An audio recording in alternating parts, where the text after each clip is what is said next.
Hello friends, welcome back to our channel. അപ്പോൾ ഇന്നത്തെ വീഡിയോയിൽ ഞാൻ വന്നിരിക്കുന്നത് നമ്മുടെ മുടിയുടെ കുറച്ച് കാര്യങ്ങൾ പറഞ്ഞു തരാൻ വേണ്ടിയിട്ടാണ്.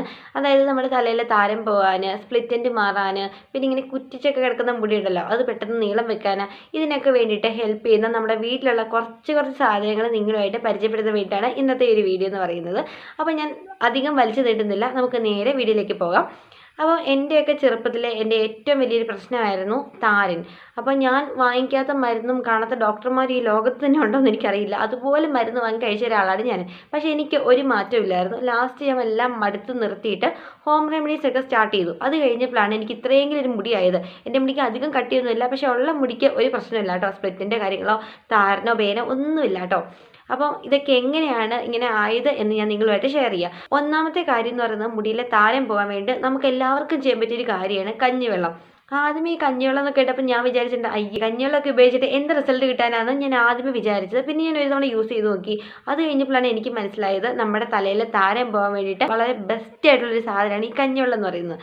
അതായത് തലേ ദിവസത്തെ കഞ്ഞിവെള്ളം പിറ്റേ ദിവസം വേണം യൂസ് ചെയ്യാൻ വേണ്ടിയിട്ട്. ഇങ്ങനെ ഒരാഴ്ച യൂസ് ചെയ്ത് കഴിയുമ്പോഴത്തേക്ക് തന്നെ നല്ല മാറ്റം വരും കേട്ടോ. പിന്നെ പ്രത്യേകിച്ച് മുടി നല്ല രീതിയിൽ നീളം വെക്കും, മുടിക്ക് കറുപ്പുണ്ടാവും, താരം ഇതിനൊക്കെ നല്ല രീതിയിൽ ഹെൽപ്പ് ചെയ്യുന്ന ഒരു സാധനമാണ് ഈ കഞ്ഞിവെള്ളം എന്ന് പറയുന്നത്. പിന്നെ നമ്മൾ താളി തേക്കുമ്പോഴത്തേക്കും പച്ചവെള്ളം, അതായത് വെള്ളം ഒഴിച്ചിട്ടാണല്ലോ താളി ഇങ്ങനെ അരയ്ക്കുന്നത്, അതായത് ചെമ്പരത്തിത്താളി. ഈ വെള്ളത്തിന് പകരം ആ കൂടെ നമുക്ക് യൂസ് ചെയ്യാൻ പറ്റിയ ഒരു സാധനമാണ് ഈ കഞ്ഞിവെള്ളം. അത് വെച്ചിട്ട് താളി ഒക്കെ ഉരച്ച് തേക്കാമെങ്കിൽ നല്ല റിസൾട്ടാണ് കേട്ടോ കിട്ടുക. അപ്പോൾ എല്ലാവരും ഇത് ട്രൈ ചെയ്ത് നോക്കുക. താരം പോകാൻ വേണ്ടി ഇതിലും ബെസ്റ്റ് ആയിട്ടുള്ള സാധനമേ ഇല്ല. പിന്നെ സ്പ്ലിറ്റിൻ്റെ എനിക്ക് സ്പ്ലിറ്റിൻ്റെ ഉണ്ടാകാനുള്ള കാരണം എന്ന് പറയുന്നത് എൻ്റെ ഈ തോർത്ത് വെച്ചിട്ടുള്ള ഒരു അടി ഉണ്ടായിരുന്നല്ലോ, അതാണ്. പലർക്കും അറിയില്ലാത്തൊരു കാര്യമാണ്, ഇപ്പോഴും എല്ലാവരും ചെയ്തുകൊണ്ടിരിക്കുന്നതാണ്. കുളിച്ച് കഴിഞ്ഞിട്ട് നനഞ്ഞ മുടി തോർത്ത് വെച്ചിട്ടുള്ള അടിയുണ്ട്, അതാണ് സ്പ്ലിറ്റിൻ്റെ ഉണ്ടാകാനുള്ള ഏറ്റവും വലിയ കാരണം. അതൊന്ന് ഒഴിവാക്കാമെങ്കിൽ തന്നെ നമുക്ക് ഒരു പരിധി വരെ സ്പ്ലിറ്റിൻ്റെ പോകുന്നതായിട്ട് കാണാൻ പറ്റും. അപ്പോൾ ഒരിക്കലും നനഞ്ഞ മുടിനെ തോർത്ത് വെച്ച് അടിക്കരുത്. അപ്പോൾ ഞാൻ പണ്ട് ഒത്തിരി ചെയ്തിട്ടുണ്ട്, അപ്പോൾ അതിൻ്റെതായ റിസൾട്ട് എനിക്ക് കിട്ടിയിട്ടുണ്ട്. ഇതൊക്കെ നിർത്തി കഴിഞ്ഞപ്പോഴാണ് എൻ്റെ സ്പ്ലിറ്റിന് മാറിയത് കേട്ടോ. ഞാൻ സ്പ്ലിറ്റിൻ്റെ ഉണ്ടായ സമയത്ത് മുടിയുടെയൊക്കെ അറ്റം വെട്ടുമ്പോൾ എന്താണ് ആ വെട്ടി അറ്റം വെച്ചിട്ട് വീണ്ടും സ്പ്ലിറ്റിൻ്റെ ആകുമായിരുന്നു. കാരണം ഞാൻ ഈ തോർത്ത് വെച്ചുള്ള അടി നിർത്തുന്നില്ലായിരുന്നു. അതായിരുന്നു എനിക്ക് സ്പ്ലിറ്റിൻ്റെ ഉണ്ടാകാനുള്ള കാരണം. അപ്പോൾ അതൊന്ന് ഒഴിവാക്കുക. പിന്നെ നമുക്ക് ഞാനിപ്പം യൂസ് ചെയ്യുന്നത് കയ്യോന്നിയുടെ എണ്ണയാണ്. നേരത്തെ ഒരു ഉപയോഗിച്ചുകൊണ്ടിരുന്നത് നമ്മുടെ ദന്തുപാലയുടെ എണ്ണയായിരുന്നു. പക്ഷേ എനിക്കിത് തലനീരൊക്കെ ഇറങ്ങാൻ തുടങ്ങി ഇപ്പം മഴക്കാലമൊക്കെ ആയതുകൊണ്ട്.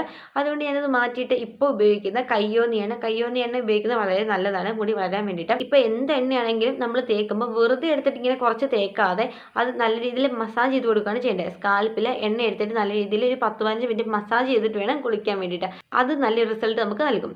പിന്നെ ചെയ്യേണ്ട ഒരു കാര്യം എന്ന് പറഞ്ഞാൽ കുളിച്ച് കഴിഞ്ഞിട്ട് നമ്മുടെ മുടി ഉണങ്ങിയതിന് ശേഷം ഈ ജട എന്നാണ് ഞാൻ പറയണത്. ഇപ്പോൾ മുടിയിൽ കെട്ടുണ്ടെങ്കിൽ അതെല്ലാം കളയുക.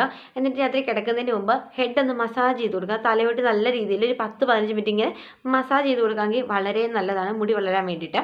പിന്നെ നമുക്ക് ചെയ്യാൻ പറ്റിയതാണ് വെള്ളം കുടിക്കുക. ഒരു ദിവസം എങ്ങനെ പോയാലും ഒരു 8 to 10-12 ഗ്ലാസ് വെള്ളം ഡെയിലി കുടിക്കണം. എങ്കിൽ തന്നെ മുടിയിലേക്ക് കുറച്ചുകൂടി ആരോഗ്യം ഉണ്ടാകുന്നതും മുടി കൊഴിച്ചിൽ നിൽക്കുന്നതും കാണാൻ പറ്റും. പിന്നെ നമുക്ക് ചെയ്യാൻ പറ്റിയതാണ് നമ്മൾ കഴിക്കുന്ന ഫുഡിൽ കൂടുതലായിട്ടും ലീഫി വെജിറ്റബിൾസ്, ഫ്രൂട്ട്സ് അങ്ങനത്തെ സാധനങ്ങളൊക്കെ ആഡ് ചെയ്യാമെങ്കിൽ തന്നെ ഒരു പരിധി വരെ ഈ ഒരു മുടി കൊഴിച്ചിൽ നമുക്ക് ഇല്ലാതാക്കാൻ പറ്റും. പിന്നെ പേൻ ശല്യം എന്ന് പറയുന്നത് നമുക്കിപ്പം വീട്ടിലുള്ള ഹോം റെമഡീസ് പലർക്കും അറിയാമായിരിക്കുമല്ലോ. ഇപ്പോൾ പേൻ ചീപ്പാണെങ്കിലും അങ്ങനത്തെ കുറേ സാധനങ്ങളൊക്കെ നമുക്ക് അവൈലബിൾ ആണ്. അതൊക്കെ വാങ്ങിച്ചിട്ട് യൂസ് ചെയ്യാമെങ്കിൽ പേൻ ശല്യമൊക്കെ പോകുന്നതായിരിക്കും.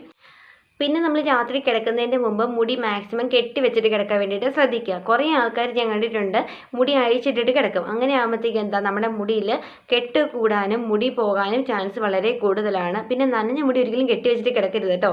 അങ്ങനെ കെട്ടി വെച്ചിട്ട് കിടക്കുകയാണെങ്കിൽ മുടിയിൽ കായുണ്ടാകും. അതുകൊണ്ട് തന്നെ ഉണങ്ങിയ മുടി രാത്രിക്ക് കെട്ടി വെച്ചിട്ട് വേണം കിടക്കാൻ വേണ്ടിയിട്ട്. മുടി അഴിച്ചിട്ടിട്ട് കിടക്കുന്ന ഒരു ശീലം ഉണ്ടെങ്കിൽ അത് ഒഴിവാക്കുക. പിന്നെ അധികം മുടി ഇങ്ങനെ വലിച്ചു കെട്ടിയിട്ടുണ്ടെങ്കിൽ നെറ്റി കയറും. അപ്പോൾ അതൊന്ന് ശ്രദ്ധിക്കണം. അപ്പോൾ ഇത്രയും കാര്യങ്ങളൊക്കെ ഒന്ന് ശ്രദ്ധിക്കുക. നമ്മുടെ മുടിയുടെ ഒരു പരിധി വരെയുള്ള പ്രശ്നങ്ങൾ നമുക്ക് ഇല്ലാതാക്കാൻ പറ്റും. എനിക്ക് പണ്ടൊന്നും ഒട്ടും മുടിയില്ലായിരുന്നു. ഞാൻ ഇങ്ങനത്തെ ഹോം റെമഡീസും കാര്യങ്ങളൊക്കെ, അതിപ്പോൾ പേൻ പോകാനാണെങ്കിലും സ്പ്ലിറ്റ് എൻഡ് മാറാനാണെങ്കിലും താരം പോകാനാണെങ്കിലും ഇങ്ങനെ കുറേ ഹോം റെമഡീസും കാര്യങ്ങളും ചെയ്തിട്ടാണ് എനിക്ക് ഇത്രയെങ്കിലും മുടിയായത്. പണ്ട് എനിക്ക് 4, 3, 7 പപ്പ് മാത്രമേ ഉണ്ടായിരുന്നുള്ളൂ കേട്ടോ. ആ ഒരു മുടിയും ഈ ഒരു മുടിയോട് കാണുമ്പോൾ എനിക്കിപ്പോൾ എന്ത് ആശ്വാസം ഉണ്ടെന്നറിയാം. അപ്പോൾ ഇങ്ങനത്തെ ഹോം റെമഡീസും കാര്യങ്ങളും ചെയ്തിട്ടാണ് ഇത്രയും റിസൾട്ടൊക്കെ കിട്ടിയത്. അപ്പോൾ ഇങ്ങനത്തെ വീഡിയോസ് കാണാൻ താല്പര്യമുള്ള കൂട്ടുകാരുണ്ടെങ്കിൽ തീർച്ചയായിട്ടും ചാനൽ സബ്സ്ക്രൈബ് ചെയ്യണം, സപ്പോർട്ട് ചെയ്യണം. വീഡിയോയ്ക്ക് ലൈക്ക് കൂടി ചെയ്യണേ. Thank you for watching. Tata.